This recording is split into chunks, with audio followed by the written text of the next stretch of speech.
ஒரு கிராமத்தில் கணேஷ் என்ற ஒரு விவசாயி இருந்தான். அவன் மிகவும் சாதாரணமானவன், ஆனால் அவன் கனவுகள் மிகப்பெரியன. உழைப்பை முக்கியமாகக் கொண்டு காய்கறிகள் வளர்க்க முயற்சித்தான். ஆனால் முதலில் பல தடைகளை எதிர்கொண்டு நிலத்தில் குறைவான மழை, உயிர்கொல்லி காடுகள் போன்றவைகளை சந்தித்தான். இப்போது அவன் மாறுபட்ட விதானங்களை, உழைப்பின் முறைகளை முயற்சி செய்து பல்வேறு ஆராய்ச்சிகளை செய்தான். ஒரு நாள், அதற்கு ஏற்ப வரும் பல ஆண்டுகளுக்குப் பிறகு அவனது பண்ணையில் மழை அதிகமாக பரவியது.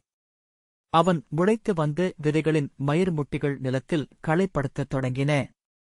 அந்த வருடம் கணேஷ் அதிகமான வருமானம் பெற்றான்.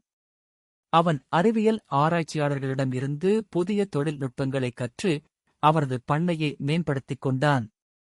அவன் தன் முயற்சியின் மூலம் கிராமத்திற்கே உதவி செய்யும் வகையில் விவசாயத்தை வளர்த்தான். கணேஷின் கதையில் உழைப்பு, பொறுமை மற்றும் முயற்சியால் எந்தவொரு அடிப்படையில் இருந்தாலும் கனவுகளை அடையலாம் என்பது அனைவருக்கும் பாடமாக இருக்கிறது. முடிவு: எந்த தடையையும் கடந்து பார்க்கும் தைரியமும் முயற்சியும் உங்களுக்கேற்ற வெற்றியை தரும்.